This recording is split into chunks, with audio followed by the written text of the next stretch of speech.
Hello बच्चों, मैं अश्विनी भारद्वाज आपके साथ 10th क्लास के मैथमेटिक्स का first chapter real numbers discuss कर रहा हूँ। इस चैप्टर से पहले मैं आपको बता दूं कि मैंने 4 लेक्चर्स आपको दिए हैं। 4 लेक्चर्स में मैंने यूक्लिड्स डिवीज़न लेमा उसका एप्लीकेशन कवर किया है और एक important theorem fundamental theorem of arithmetic आपको समझाई है। इस चैप्टर में भी हम एक इम्पॉर्टेंट थ्योरम करेंगे। हालांकि बेटा ये थ्योरम आपने छोटी क्लासेस में कर रखी है और आपने इसका एप्लीकेशन भी पढ़ रखा है, लेकिन यहाँ पर जैसे जैसे बच्चों बड़े होते हैं बेटा तो उनकी अंडरस्टैंडिंग लेवल अच्छा होता है, तो इम्पॉर्टेंट है, इसलिए इसको 10th क्लास के सिलेबस में भी रखा है और आपको बहुत अच्छा लगेगा, बहुत अच्छे से समझ में आएगी।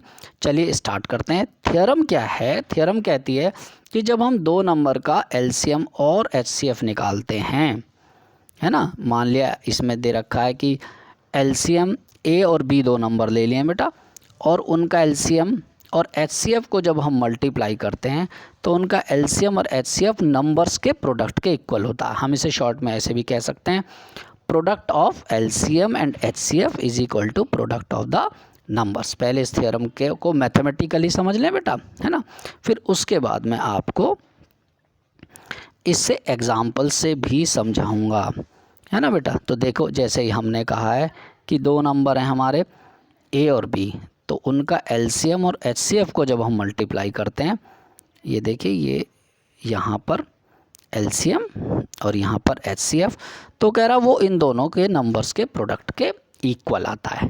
तो इस थ्योरम को हम समझ लें बेटा ठीक से कि क्यों इक्वल आता है। मैं एक एग्जांपल से समझ लूँ, आपको बहुत अच्छे से जल्दी से समझ में आ जाएगा। हमने देखिए 2 नंबर ले लिए हैं, यहाँ पर आपको एक एग्जांपल है। इस एग्जांपल में बेटा एक 36 नंबर है, एक 45 है। तो हमने कहा कि 36 और 45 का जो एलसीएम है और एचसीएफ है वो डिवाइड्स बोथ 36 एंड 49 9, तो एचसीएफ तो 9 हो गया बेटा, है ना, और एलसीएम, अच्छा ये फाइंड आउट कर रखा है, एलसीएम हो गया 180। तो इन्होंने डिटेल में नहीं समझा रखा। आप यहाँ पर 36 और 45, जैसे मैंने पिछले वाले लेक्चर में आपको फंडामेंटल थ्योरम ऑफ अर्थमेटिक्स से लिखना समझाया था, तो आप इसे लिख सकते हैं कि जो हमारा एचसीएफ है, जैसे हमें पता ही है डायरेक्ट, अगर आपको समझ में आ रहा है कि 9 से डिवाइड हो रहे हैं, तो इसे आप 9 4 जार और इसे 9 5 जार लिख सकते हैं। तो एचसीएफ तो बेटा 9 हो गया और एलसीएम हो गया हमारा 9 एक बार लेंगे, उसका 4 लेंगे और 5 लेंगे, तो ये 4 5 जार 20 हो जाएगा बेटा, और 9 इंटू 20 हो जाएगा 180। तो आप समझ गए होंगे कि 180 एलसीएम कैसे आया। और 9 से ज़्यादा आप कॉमन नहीं ले सकते, 4 और 5 में तो कुछ कॉमन है नहीं, ये को प्राइम नंबर्स हैं। जब 2 नंबर्स में कुछ कॉमन नहीं होता तो उनको हम को प्राइम कहते हैं। तो ये को प्राइम है, लेकिन इसलिए इनको हमने यहाँ ऐसे मल्टीप्लाई कर दिया, तो ये एलसीएम आ गया बेटा। आपके पास और बहुत सारे मेथड हैं, जो मेथड आपको अच्छा लगे उससे आप एलसीएम एचसीएफ निकाल सकते हैं। यहाँ पर इस थ्योरम को समझे बेटा। तो हमने देखो कहा कि जब हमने 36 और 45 का प्रोडक्ट लिया, है ना बेटा, तो देखिए 36 और 45 का जो प्रोडक्ट है ना। अब देखो, जब हम 36 और 45 का प्रोडक्ट लिख रहे हैं तो हम 36 को लिख लें 9 इंटू 4 और 45 को लिख लें 9 इंटू 5।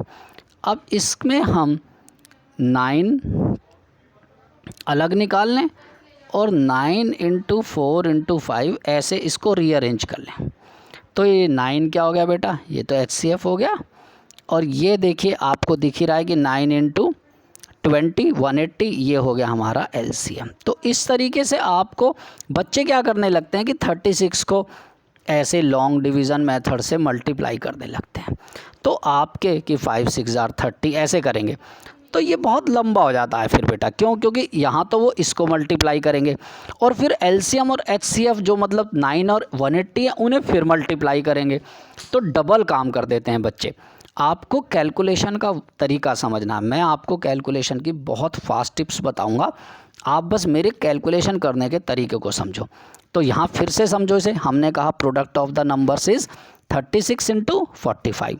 अब 36 को मैं कैसे स्प्लिट कर रहा हूँ, फैक्टर्स कर लूँ इसके, तो एक बार लिख लेना HCF जो इसका 9 था इंटू 4, क्योंकि HCF तो बेटा हाईएस्ट कॉमन फैक्टर होता है, इसलिए उसमें वो तो है ही दोनों में। जैसे देखो 45 में भी 9 इंटू 5 है।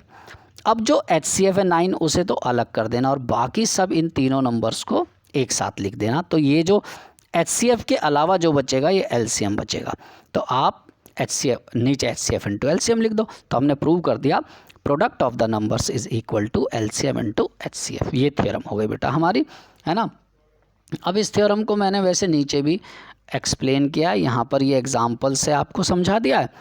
उसके बाद यहाँ हमने इसको एक और तरीके से बच्चों को समझाया है कि हमारा अगर प्रूफ कहीं हमें करना पड़ता है, वैसे 10th क्लास में इसका प्रूफ नहीं आया था बेटा, लेकिन कहीं कहीं आपको लगता है कि भाई हम कैसे प्रूव करें, तो ये जो मैंने अभी आपको एग्जांपल दिया बिल्कुल इसी तरीके से आप इसको और करेंगे। कैसे बेटा, देखो हमने कहा कि दो नंबर हैं A और B, है ना। अब मैं आपको साथ साथ एग्जांपल लेता चलूँगा तो आपको ज़्यादा क्लियर होगा बेटा। जैसे हमने लिया था दो, यहाँ को जो नंबर्स हैं वो हैं A एंड B, A और B।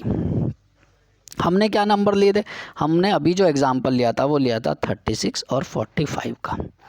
तो हमने कहा था कि इसमें इसे HCF इनका 9 आ गया, तो इसे HCF इंटू 9 4 जार लिख दिया और इसे HCF इंटू 9 5 जार लिख दिया। इसी तरह से हम कह रहे हैं कि अगर इन दोनों का HCF Y है, इन दोनों के अंदर Y कॉमन फैक्टर है, क्योंकि Y क्या है HCF, और HCF होता है हाईएस्ट कॉमन फैक्टर। तो जैसे यहाँ पर इसका 9 हो गया था, तो फैक्टर के अलावा भी तो कुछ बचेगा बेटा। तो जो फैक्टर के अलावा बचा उन्होंने लिखा, A को लिखा हमने Y इंटू P, तो यहाँ P आ गया बेटा, और B को लिखा Y इंटू Q, ये देखो Y इंटू Q। अब जब A इंटू B लिखा तो A इंटू B कितना आ गया बेटा, Y इंटू P और Y इंटू Q। तो A इंटू B को इन्होंने नीचे लिख लिया होगा। अच्छा, इन्होंने क्या करा है बेटा कि X जो हमारा A को लिखा ये B को, और B में ही जो B को लिखा ना बेटा, ऐसे भी कर सकते हैं हम, या हम A इंटू B भी कर सकते हैं, दोनों तरीके। पहले मैं इस तरीके को समझा देता हूँ बेटा। जो इन्होंने X लिखा है, X को लिखा है Y इंटू, देखो क्योंकि X क्या है, फिर से समझो, X है हमारा LCM, है ना। तो LCM क्या हो गया बेटा, LCM हो गया Y into P into Q, क्योंकि HCF आता है और जो बचे हुए फैक्टर आते हैं। और फिर इन्होंने दोनों साइड Y से इसको मल्टीप्लाई कर दिया बेटा, यहाँ से भी और यहाँ से भी। तो X इंटू वाई क्या आ गया बेटा, X इंटू वाई आ जाएगा हमारा Y into P into Q, और जो हमारा Y इंटू P है बेटा वो A हो जाएगा और Y इंटू Q हो जाएगा B। आप इस एक्सप्लेनेशन को यहाँ से देख सकते हैं बेटा। देखो जो मैंने आपको बताया बिल्कुल वही एग्जाम्पल है। यहाँ पर जो है इन्होंने ये X की ये LCM आ गया बेटा। LCM क्या होगा, HCF इंटू बचे हुए फैक्टर्स, तो ये P इंटू Q बचे हुए फैक्टर्स हो गए, फिर दोनों साइड X से मल्टीप्लाई कर दिया बेटा। तो ये जो X इंटू P है इसे रीअरेंज कर लेंगे, ये कर लिया। तो एक बार इन्होंने Y इंटू P निकाल लिया इसमें से और Y इंटू Q निकाल लिया। तो Y इंटू P हो गया हमारा A और Y इंटू Q हो गया बेटा B। तो ये A इंटू B के इक्वल हो गया, X into y is equal to A into B। हम ऐसा भी कर सकते थे बेटा कि जब हम A इंटू B करेंगे तो A इंटू B की वैल्यू लिख लें। A की वैल्यू को हमने क्या लिया था, Y इंटू P, और B की वैल्यू को क्या लिया था, Y इंटू Q बेटा, है ना। ये भी एक तरीका है। ये Y है, Y इंटू Q, थोड़ा साफ लिख देता हूँ बेटा इसे,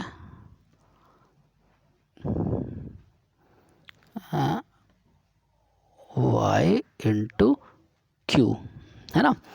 तो ये जो Y इंटू P, अब इसमें Y तो HCF है तो Y को तो अलग कर दो बेटा, और ये जो तीनों नंबर बच गए क्या, Y into P into Q। आप ऐसे भी लिख सकते हैं कि इसे लिख दें HCF और इसे लिख दें बेटा पूरे को LCM। तो यहाँ product of the numbers is equal to product of HCF into LCM, है ना।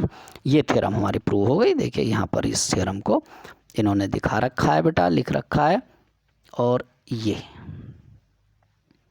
ये थ्योरम हो गई। अब इसका हम यूज़ करते हैं। देखो मैंने आपको एक अलजेब्रा की जनरल बात बता रखी है। जनरल बात ये कहती है अलजेब्रा की कि अगर हमारी इक्वेशन में, इक्वेशन क्या है बेटा, एक रिलेशन है ना, उसमें जितने भी हमारे अननोन क्वांटिटीज़ होंगी, जैसे मान लिया कोई इक्वेशन है उसमें 2 अननोन क्वांटिटी है ना, x प्लस वाई मिलके 100 बनता है। तो x plus y is equal to 100 में हमें एक अननोन की वो वैल्यू देगा। अगर रिलेशन 2 क्वांटिटीज़ में तो हमें एक अननोन देगा, हम एक निकालेंगे। मतलब हम केवल एक अननोन की वैल्यू निकाल सकते हैं अगर किसी रिलेशन में 3 अननोन क्वांटिटी हैं।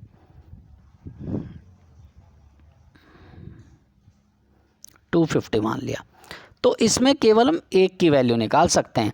अगर वो हमसे x पूछेगा तो उसे y और z देना पड़ेगा, अगर वो हमसे y पूछेगा तो उसे x और z देना पड़ेगा, अगर वो हमसे z पूछ रहा है बेटा तो उसे x और y देना ही पड़ेगा।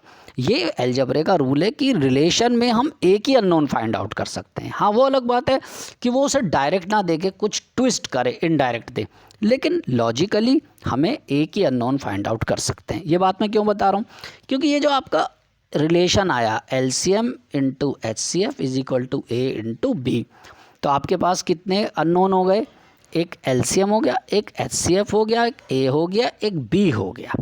वैसे तो आप एक A और B की हेल्प से LCM और HCF निकाल सकते हैं कि मतलब अगर आपको 2 नंबर दे रखे हैं तो आप उसका LCM भी निकाल सकते हैं, HCF भी निकाल सकते हैं, लेकिन वो आपके पास डायरेक्ट मेथड है, प्राइम फैक्टराइजेशन मेथड हैं, लॉन्ग डिवीज़न मेथड हैं, कॉमन डिवीज़न मेथड हैं, वो कई सारे मेथड आप छोटी क्लासेस में पढ़ गए हैं। लेकिन अगर हम इस इक्वेशन की बात करें, अगर हम इक्वेशन से करें तो हमें इसमें से एक ही फाइंड आउट कर सकते हैं। तो वो आपको 3 चीज़ें देगा, या तो वो A और B दे देगा, HCF दे देगा, LCM पूछेगा, A और B दे देगा, LCM दे देगा, HCF पूछेगा, या आपको LCM HCF दे देगा, A दे देगा, B पूछेगा, या B दे देगा, A पूछ, वो A और B में से तो आप किसी को भी A मान सकते हैं, किसी को भी। तो देखिए किस तरीके के क्वेश्चन आपसे पूछेगा वो। उसने कहा फाइंड द, इसी क्वेश्चन को बेटा हम देखें कि find the LCM and HCF of 630 and 1386। इसका मतलब हमें A और B तो दे दिए बेटा उसने, है ना, और वो कह रहा है अब इनका LCM निकालो और HCF निकालो और इस प्रॉपर्टी को वेरीफाई करो। तो इसका मतलब उसने हमें इसको केवल वेरीफाई कराया, इसके यूज से नहीं निकालना हमें LCM HCF। ये लैंग्वेज आपको समझनी बहुत इंपॉर्टेंट होती है। इसको केवल हमें वेरीफाई कराना है। वेरीफाई करने का मतलब है हम LCM और HCF निकाल के ये शो करेंगे कि नंबर्स का प्रोडक्ट उनके LCM और HCF के इक्वल है। ठीक है बेटा, तो ये चीज़ें आप ध्यान रखेंगे। तो अब देखो हम कैसे आगे करेंगे इस क्वेश्चन को। हमने पहले प्राइम फैक्टराइजेशन मेथड से, ये आप देख रहे हैं बेटा कि ये प्राइम फैक्टराइजेशन है और इसमें हमने इनका HCF निकाल लिया है। तो आप देखेंगे कि 2 इंटू 3 इंटू 3 इंटू 7 है ना, ये इन्होंने HCF 126 और LCM है 6390। तो इन्होंने फैक्टराइजेशन करके नहीं दिखाया बेटा, तो आप फैक्टराइजेशन कर लेना इनका, तभी अच्छा है ना। इन्होंने तो डायरेक्ट, क्योंकि इन्हें वेरीफाई करके दिखाना।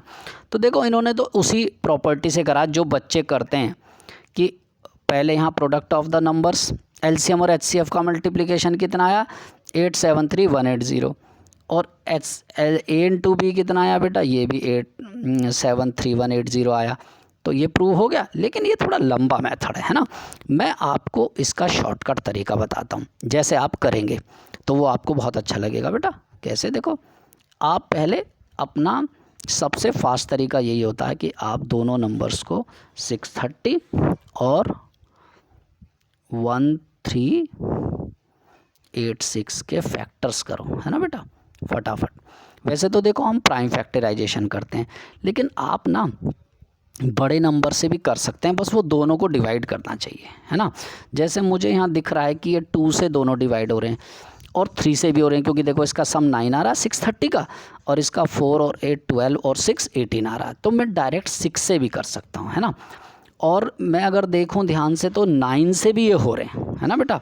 तो 9 से भी हम डायरेक्ट कर सकते हैं।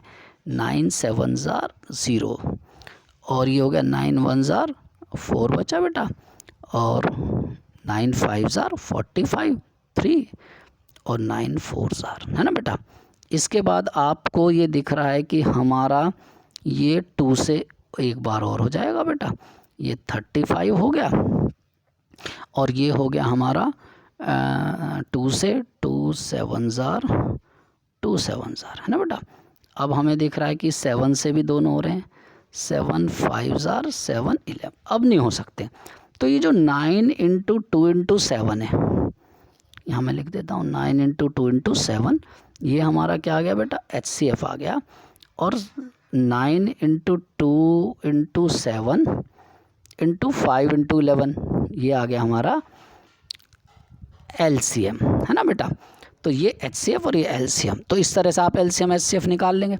अब देखो इसको हम कैसे शॉर्ट से करेंगे, आपको इसे ध्यान रखना है कि 9 इंटू 2 इंटू 7 हमारा HCF है और 9 इंटू 2 इंटू 7 इंटू 5 इंटू 11 वो ऐसे यहाँ से भी पता चल जाएगा बेटा। देखो तो हमने, अब वो कह रहा product of the numbers, product of the numbers क्या है बेटा, कि प्रोडक्ट ऑफ द नंबर्स हैं हमारे 630 इंटू 1386। तो मुझे पता है इसे मैं 9 7 ज़ार, है ना, 9 इंटू 7 इंटू देखो HCF हमारा क्या आया था, 9 इंटू 7 ही आया था, है ना, क्योंकि देखो 9 इंटू 7 दोनों नंबर में है, यहाँ पर भी दिखा रखा है। तो 9 इंटू 7, 9 7 ज़ार 63 इंटू एक 2 और आया था बेटा, 2 इंटू 5 10 है ना ये, तो 9 7 ज़ार 63 और 10 ये। इसी तरह से हमने इसको भी लिख लिया बेटा, इसको हमने लिख लिया 9 इंटू 7 इंटू 2, है ना, इतना तो हमारा आ ही गया था बेटा इसमें, है ना, इंटू 11। ये हमारा इस तरीके से आप इसे चेक कर सकते हैं, कोई अगर मिस्टेक है तो उसे कोई और फैक्टर अगर हमारा छूट गया हो, देखो इससे चेक कर लेते हैं। 9 यहाँ पर आ गया, 2 यहाँ पर आ गया, एक 5 भी इसमें आ रहा है बेटा, है ना, ये आ गया।